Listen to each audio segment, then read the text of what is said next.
Do you need help with scaling and marketing your home service company? What's up, blue collar business owner? Welcome back to the Blue Collar Prosperity Podcast. I'm your host, Paul Masker, where we focus on helping guide you to have a prosperous blue collar business.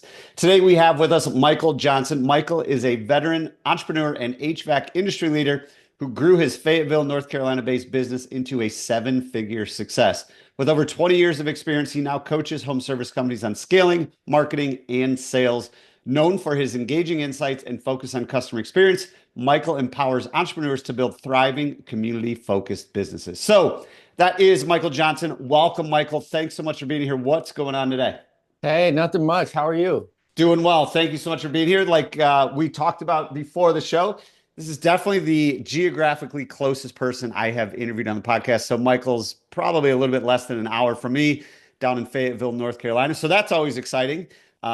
So Michael, why don't we get started by really just kind of giving listeners into that, look into that 20-year journey of, how you got to where you are today. Yeah, sure. So I landed in North Carolina at the age of 18 years old. I'm originally from California. I'm from Los Angeles. So, but I'm a Carolina kid at heart at this point because I've been here since I was 18, and it's been I don't even know if I want to say how many years. People are going to start calculating my age here. But I came here from the military with all intentions to go back. I was stationed right here at, most people know the name Fort Bragg. It's recently changed to Fort Liberty. It's the largest military base in the country by population. We have one in Texas called Fort Hood that's bigger landmass. But we have a lot of soldiers here. Big military culture. I came here and did a 6-year term in the Air Force. So what happened with me was when I got out of the military and I got married, then there was a big decision. Do I move back home? Because now there's two homes. There's my childhood home and then there's my wife's childhood home. So we decided, hey, we have roots down here. We stayed here and decided to get out of the military. And the decision was, what do we do? Well, what job do I do? So when I was in the Air Force, I was doing heating and air conditioning. In addition to some other things, some things didn't translate as well. There was some bomb lifts, putting bombs on airplanes. Not too many jobs you can get doing that. Yeah. So I decided HVAC, went to Fayetteville Tech. We have a trade school about a mile from where I'm sitting. Went there for a couple of years, went on my own, worked for a company. It didn't take me very long to realize that that really wasn't for me. So plus there were some bills I had to get paid and they weren't paying me enough at all. So I went out on my own, and 20 years later, I'm sitting here on your show talking about it. That's awesome. Love the journey. Love that you stayed in North Carolina. I'm a big fan of North Carolina. Like you, like most people in North Carolina. Most people that live in North Carolina, if you guys don't know, we're actually not from here. So, Mhm. especially in the last 15, 20 years, a ton of people have moved to North Carolina. I moved from Chicago originally. I'm originally from Michigan. So, a whole bunch of transplants down here, which is exciting for growth and business and opportunity. So, let's dive into your expertise. You've been running your own HVAC company for a long time. Obviously, you're also helping other people get to where they want to go, mainly, especially focusing on scaling, marketing, and sales. So in the last couple of years, it's obviously been a little bit harder getting customers. In COVID, it was super easy. Mhm. Like there was more work than people to deliver. So you didn't really have to be that good at answering the phone or delivering a customer experience or paying for ads. It was like there was enough for everybody. But now it's changed a little bit. So one of the things you're big into, Michael, is getting customers without ads. Really building kind of a community-based organic business where people just know you as the go-to person. What are some tips around there that our listeners can take away to start put in place in their business? Yeah, so a couple things, because getting customers without spending a lot of money it's almost a philosophy. It's a mental state. And you brought up something that ties into that is a lot of trade businesses have started in the past, I would say 10 years. There's a lot of new companies, and an insane amount of them started around COVID, right? So there's a lot of people that started companies because everything was shut down. They started realizing, hey, this career field is non-essential. And a lot of electrical companies, HVAC companies, plumbing companies just popped up during COVID, which is great. There's a lot of attention on the trades, more jobs. But the issue is a lot of them came in during those good times, those good years. And then once it started dropping off, when people started returning to work, they're not home as much, they're out and about, the jobs started tapering down. So if you combine companies that started during those good times and companies that started in the age of social media, there's a lack of understanding of what grassroots marketing is. Because if the clients are coming to you because of COVID and they're all home and they're starting to point out things, or if all you know is just social media or running Google ads, we didn't have that in 2004, right? There was no social media in 2004. Facebook was new, MySpace was new, but it was too new to get customers on. Facebook ads obviously didn't exist if Facebook didn't really exist. Google ads were, I mean, if you remember Google ads 20 years ago, it's just ridiculous. So a lot of that is a lost art. That whole back in the 50s and 60s, which predates me, right? I feel like I have to say that. But those days when you had to knock on doors or actually meet people, go to these Chamber of Commerce meetings and meeting people and forging really strong relationships, getting access to their network of friends and family, that's a lost art because we became introverts in COVID, right? And then when you start bringing up things like, hey, go to your network meeting, get behind the camera, film videos, post them, pass out brochures. I have these brochures that we pass out all the time. You hear a lot of people say, well, I'm an introvert, or I don't want to knock on doors because I don't want to irritate people, or I don't want to put cards on cars because somebody might curse me out. All of that is coming from a place of we didn't have to a couple of years ago, right? But those kind of going out and networking, going out and actually meeting people face to face is very powerful. And that's where the grassroots non-paid customer relationships start, from that mindset of actually you have to leave your house, right? So that's where it starts for me.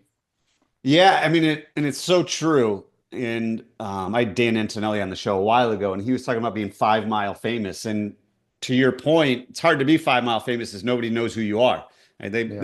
they might see a van here or there, they might see a social media post here or there, but like people still do business with people. And when something goes wrong with somebody's HVAC, plumbing, electrical, usually the first thing they do is they go ask their neighbors. They ask their friends, Mhm. hey, who fixed your air conditioner when it went out? And they're like, oh man, I see this guy all the time. I see him at events. I see him at the Yep. restaurant, whatever it is. It's not like, I don't know, go to Facebook and find somebody, right? Like we don't really do that unless it's like a 5 alarm emergency where then we just open up Google and then we hit an LSA ad. Many times it's through that referrals, through those networks, through becoming somebody. And I know you mentioned it and we mentioned in your intro is really a community focused business. Like you want to be the go-to air conditioning guy in Fayetteville, North Carolina. They Mhm. know Michael, they know Michael's team, they know Michael's brand, and they also know they're supporting somebody that owns a local business. And I think Mhm. that's a big part of it too. Because I mean, you and I probably everybody sees it. If you have a neighborhood Facebook group, they're like, "Hey, who's your go-to plumber?" That's not a big company. That's a mom and pop. That's locally owned. All that kind of stuff. So some really good insight there, Michael. I appreciate that. So let's kind of go down the customer journey now that we've got their attention, whether it's through Chamber of Commerce, BNI, just being a part of the community, volunteering, participating. Now we actually need to acquire these people because Mhm. they're calling multiple people. That's not as urgent as it was 3 or 4 years ago. You didn't just have to answer your phone to get the sale. What are some things that you have found in your career, coaching, running your own business, to improve our ability to acquire customers? So a couple things, right? And we hear a lot of there's buzzwords, like I said, BNI, Chamber of Commerce, those kinds of things. There's a certain way when you're talking about acquiring customers, it's sort of built on relationships, right? So I'll give you an example. I went to my local Chamber of Commerce meeting yesterday morning. They do it once per month on Tuesday, and they all meet in this big room. They all have breakfast. It's a bunch of businesses, and they're all passing out cards to one another. And then when the breakfast ends at 9, they don't see each other until next month on Tuesday. That's not networking, okay? The idea is to take these relationships out of that networking group and connecting with them on a continual basis. And what that means is if I go to a networking group and I see you, so I believe you were in electrical at one Yep. point, right? Yeah. So if I go to a networking group and I see you and I find out you're an electrician, I'm going to go up to you and say, I'm not going to say, here's my card. And if you refer someone and then I don't ever hear from you again, I'm going to tell my technicians, hey, this is our partner electrician. If you're in a house and you see something, give them this card and tell them to call this electrician and tell them to let them know that we referred them. And what that's doing is that's building a relationship with you. I'm building a partnership with you, showing my good faith, my goodwill. And now we're becoming referral partners because it's very hard to continue to get referrals from someone and not want to reciprocate that back, right? And my customers, they love me, they trust me, they know me. So when I say, call Paul, they don't Google, right? The same with you. Now I've created a referral partner with your company. Your customers that already know you've already done the work. You've already given them 5-star service. You've already worked with them for 5 years, 10 years, 15 years. When you or your tech say, oh, this is the company that we refer HVAC, I already have them. I don't have to build it. You built it, you referred it, and now I grab that. So there's a lot of tricks like that that you can do. Yeah, and I love that, Michael, because whenever we're in somebody's home, it's inevitably going to come up. Hey, Michael, do you happen to know a good landscaper? Hey, we're looking to put a deck on. Do you know a good carpenter guy? Or hey, we really want to get new windows. Do you know a window and door company? And it's like if you have that resource, now you're more valuable to them too. So they're more likely to use you again. It's like, man, anytime I need something, I actually just call Michael. He's our HVAC guy, but I also know that he's got somebody that he can trust send to our house, whether it's a roofer, whether it's windows, whether it's doors, whether it's garage doors, all that kind of stuff. And I feel that's kind of a lost art. Like you said, it's been lost because we believe technology is taking over. And at the end of the day, people are still doing business with people that they know, like, and trust. And you're not going to build that it's going to be a lot harder to build that trust through the internet versus just doing business with people who are humans and we treat them like humans and build that relationship. So 1,000%. you're also big on, now that we have this customer, as you know, a lot of times we get the customer, then we go on to the next one, on to the next one. We kind of forget about all this blood, sweat, and tears we use to get this customer. But what are some tips, tricks, tactics that you have, systems, processes to then retain these customers so that way the next time they need somebody, they call us. We don't have to spend any marketing dollars, which is great. And we continue to increase that lifetime value.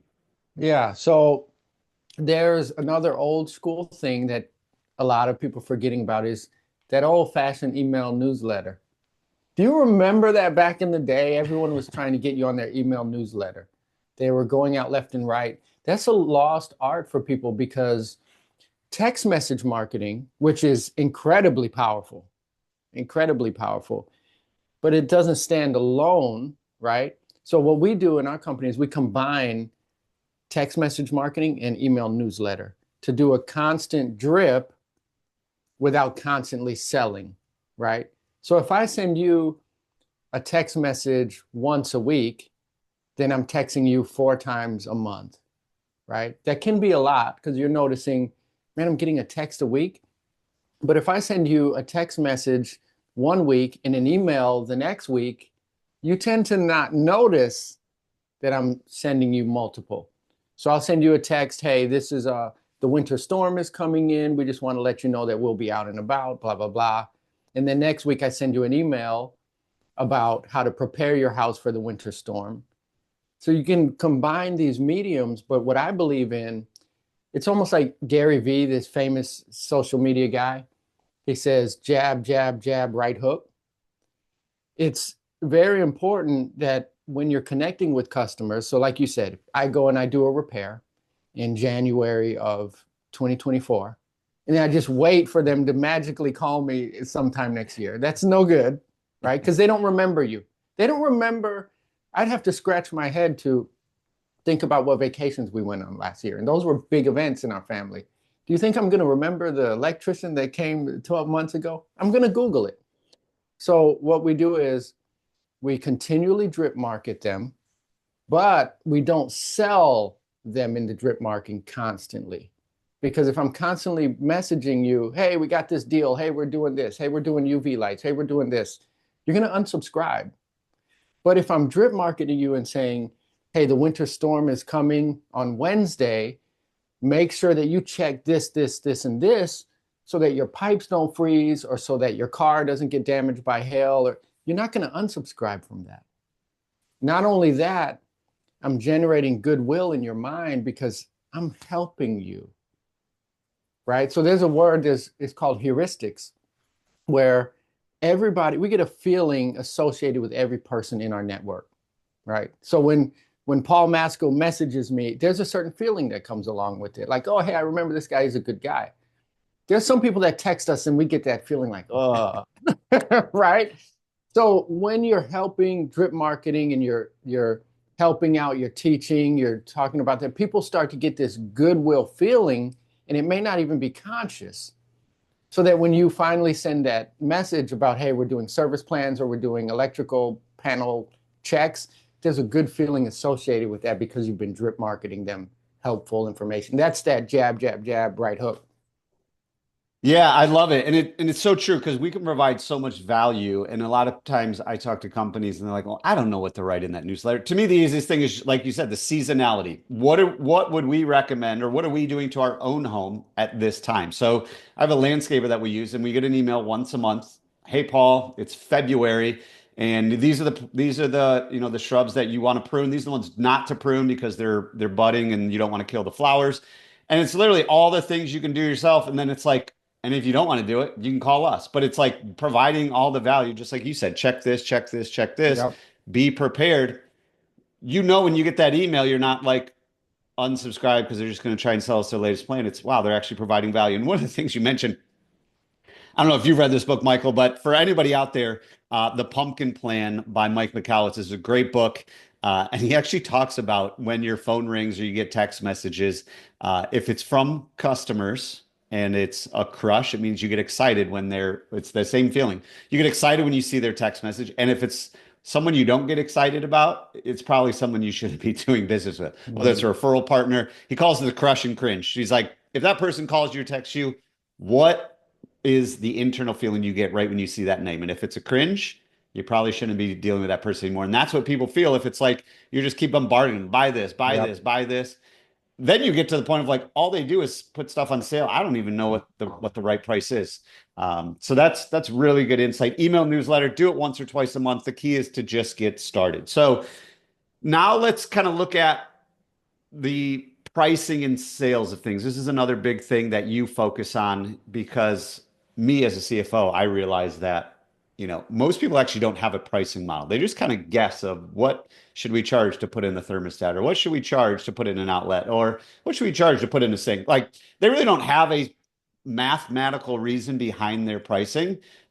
And that's where I see them getting a lot of trouble. And then it's really hard to sell because we can't stand behind it because we don't really know why it's priced that way. So what are some of the things we can do to start to fix our pricing and sales process, based on your experience? So on my experience is you need to first, before you ever get down the road of saying, I need to understand how much something should cost or how much I should charge, that's almost like the end of the formula. You need to understand your costs first. If you don't understand your cost, you can never price correctly, because pricing is not based on what your market is taking, right? I don't care what other HVAC companies or other electrical companies are charging in my town. It has nothing to do with me. And I definitely shouldn't care what companies are charging, and they're not even in my state. People go on Facebook groups and say, how much are you guys charging for this? If this guy is in New York City and you're in somewhere in Alabama, you cannot compete with that. Likewise, if you're in New York City and some guy down in somewhere in Alabama, it's more rural or something, and you're trying to match with him, so you have to price based on your costs. You understand how much are you spending on the materials, how much are you spending on the labor, and how much are you spending on the overhead in your company? Because every dollar that you make some of that dollar goes to overhead. And that's what a lot of people forget. So they'll price these jobs. They'll say, okay, I bought these wires. I bought this panel. I got 2 guys on the job. I'm spending this much on their labor. This is my margin. When you start taking the other things out of that, you're losing. So I would say the journey has to start on understand your cost first, and then you're getting closer and closer to the proper pricing. Yeah, you hit the nail on the head, Michael. Me as a CFO, I look at people's books every day, and a lot of times they don't even have their field labor. And anybody listening to this, if you open up your P&L right now and your field labor is not part of cost of goods sold, you need to talk to your bookkeeper and get that up there, because that's the biggest, that material. Those are the 2 biggest drivers of what does it cost to deliver this, and then how much do we need to make to cover all of our overhead. And your overhead's going to be your marketing spend, all the people in the office, and then obviously everything else that goes with running your business on a day-to-day basis. So it's so true. So I'm curious to get your thoughts on this, because I go through this process a lot with my clients. We figure out their pricing. We know exactly what they need to charge for everything, and they can start to build a price book. But then they say, I can't sell that for this price. Mm-hmm. How do we get people to buy in, whether it's the technicians, the owners, the service managers, buy in on this is what we charge and this is the reason we have to charge it?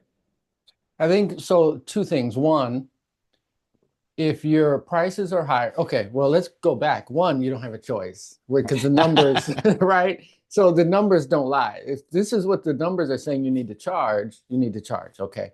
But after that, you have to understand that the higher your prices are, the less jobs you actually have to convert, right? So if I'm super low undercharging and everyone is saying yes, and I raise my price, I can get less people to say yes and make more money and have less customers to have to please, less trucks to run around everywhere. But this is what I tell people is if you're just so terrified, and I've sat in this seat before, but if you're so scared that if I charge this, I'm going to lose customers, people are going to start giving me 1-star reviews, I'm going to go out of business, then out of the next 5 jobs, how about you just price one of them at a time, right? Go price them that, and I guarantee you won't get the reaction that you expect. So I tell them, hey, you don't have to jump in the ocean without a life vest, right? You don't have to just charge the price. Just go try it. Just price one job, go try it. And most of the time what happens is you realize you don't get the reaction you thought, because guess what? They already knew you were too underpriced. Your customer already knew that. You're the only one that didn't know that. They've called around before. So when you give the price, it's in line with everyone else, right? And they like you, they trust you, they know you. It's really based on the customer's emotions and the customer's feeling of safety, the customer's feeling of trust. There's a good amount of customers that they care more about that than the price anyway. Right. And that's my love language, the 5 love languages by Gary Chapman. There's one love language that's not in there. My love language is don't waste my time. So I don't have a lot of time in my day. So when I call an electrician, I want him to be on time. I want him to do the job. I want him to do it right. I don't want to meet him again tomorrow because it didn't work. I don't care if it's expensive. And those are the clients you're going to start getting when you start selling on value and doing your price right. Man, I love that, Michael. And it goes back to everything we were just talking about of becoming that expert, becoming 5 Mile Famous, building all of the value ahead of time. When you do build all that value, to your point, our ideal customer, we go back to the speed, quality, and price thing. Our ideal customer doesn't care about price. They want you there quickly. They want you there on time, and they want it done right the first time. If those are your ideal customers, price is irrelevant by the time because like you said, their time is so valuable. It's like, I don't want to get 3 estimates. I don't want to go through this process again. You've nailed everything since you've been here. So now I know you're going to do really good work on my plumbing system because everything else has been amazing. Whatever the price is, cool, do it. And then the next time you go to that customer, they don't even it's like slam dunk. Michael, I want you to do this, this, this, this, and this. Where do I sign? When are you going to be done? Right? We're not ripping people off. We're charging what we need to charge, like Michael said, to cover our labor, material, and overhead to have a healthy business. So that way, the next time that person does call, we're still in business, because if we don't charge enough, we're going to be out of business. If we charge too much, then we're not going to have any customers. We're going to be out of business as well. So the free market works really well. So Michael, this has been awesome. A ton of value. Before we go, though, I want to get one more piece of insight from you. I ask this question to everybody.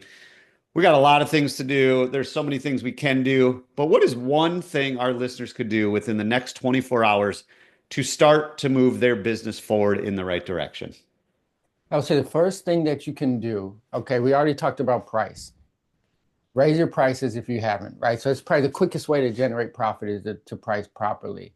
The second thing is to engage your customer list. You already have customers. Most people say, well, I need to get customers and I need to get, chances are you already have thousands of them. Even small one-man companies I've seen, they have 1,500 to 2,000 customers in their list. Reach out to them. Make it automated. There's software out there. I mean, the level of software versus price has come down so much in the last 15 years. Some of these softwares you can get to engage customers and you can spend $200 or $300 a month. That would have been $3,000, $4,000 a month 10 years ago. So engage them, reach out to them. And I'll tell you a story real quick just to kind of, if people can relate to it. I remember when I was in my van, and I was just a one-man show and my van barely even ran. I didn't have the money to fix it and I was waiting for calls. I remember I got so fed up one day that I told myself, I am not going to stop calling my customers until I make $1,000 in sales. So I opened my customer list. It was on paper at the time. And I called. And at the time I was doing services for $100. And I said, hey, you haven't had a service in a while. And 10 people. And I stopped. I sold $1,000 of work in 30 minutes. And that's when I realized the money that I need to feed my family and to grow my business is not out there in the ether somewhere. It's in my customer list. So number one, raise your prices. Number two, engage that list that you already have. There you go, guys. So simple, yet so few people do it. Get out there today, make your prices right, and engage with the customers you work so hard to get in the first place. Michael Johnson, thanks again for coming on the show, sharing your journey, and providing a massive amount of actionable advice, wisdom, and insight for all the blue-collar business owners out there as we continue our journey to prosperity. Before we sign off, though, Michael, where can listeners go to keep in touch with you and learn more about what you got going on? Go on YouTube or just go to Google and type Michael James Johnson HVAC. If you put that in there, if you put Michael Johnson, you're going to be learning about the Olympics and track and field and everything. So if you put that James in there, Michael James Johnson HVAC, and I'll come up. There you guys go. Michael James Johnson HVAC. Check him out. YouTube, Google. Google is YouTube. Put it in there and get all the value that Michael is putting out there in the world. Michael, thanks again for coming on the show today. Really appreciate your time. Thank you. It was awesome.